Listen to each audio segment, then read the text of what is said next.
Today, at 41 years old, Cristiano Ronaldo faces a brutal reality. When he steps onto the pitch against Spain, he is playing what could be his final World Cup match. Standing in his way is an obstacle bordering on the impossible.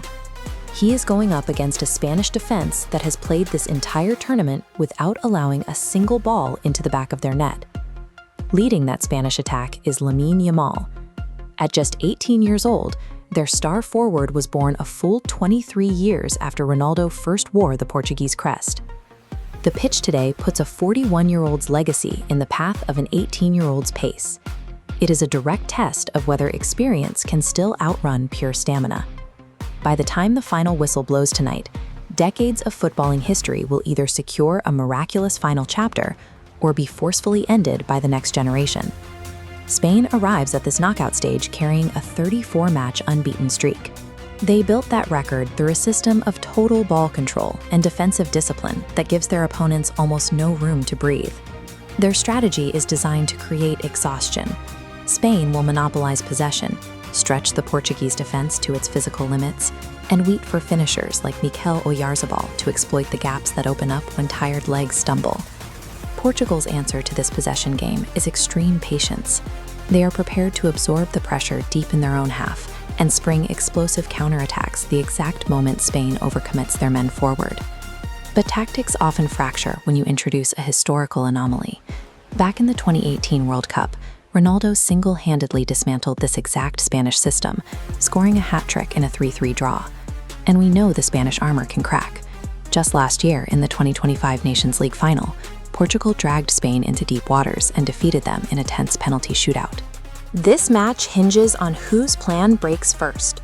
Either Portugal's defensive block shatters under the endless waves of Spanish passing, or Spain leaves themselves exposed to one final, devastating strike from a veteran who has beaten them before. Meanwhile, in Seattle, a second narrative of age versus youth is unfolding. Co-host USA steps onto their home turf tonight, fighting for their first World Cup quarterfinal appearance in 24 years. To get there, they have to confront a deep national sporting trauma. In the 2014 round of 16, despite a record-breaking 16-save performance from goalkeeper Tim Howard, Belgium eliminated the USA deep into extra time. 12 years later, three key architects of that Belgian victory, Thibaut Courtois, Kevin De Bruyne, and Romelu Lukaku, are still anchoring the starting lineup, clinging to the final remnants of their celebrated golden generation. But today, they face a completely rebuilt American squad. Fueled by home field advantage and the speed of their newly reinstated striker, Fuller and Balogun, the USA arrives with explosive momentum.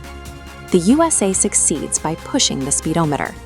If they can maintain a high-speed, chaotic tempo, they force Belgium's aging core into the kind of track race they no longer have the legs to win. It is the exact mirror image of the matchup in Dallas. Here in Seattle, the young underdogs are the ones trying to force an aging roster into retirement. By the end of today, the bracket will either be anchored by the tournament's most famous veterans or cleared out by the next generation. This chart shows the stark reality of tonight's collision. On the y-axis, we plot the massive combined caps and age of the Portuguese and Belgian veterans. On the x-axis, we see the low age and high performance of Spanish and American youth.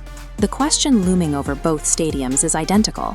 Does decades of knockout round grit buy these legends one more survival, or does the future officially take over tonight? We want to hear your call. Lock your predictions in the comments below. Who survives the pressure, and whose career ends on the pitch today? If you want more tactical World Cup breakdowns, hit subscribe to Pitch Dossier, and make sure to check out our new short detailing the full history between Cristiano Ronaldo and Spain.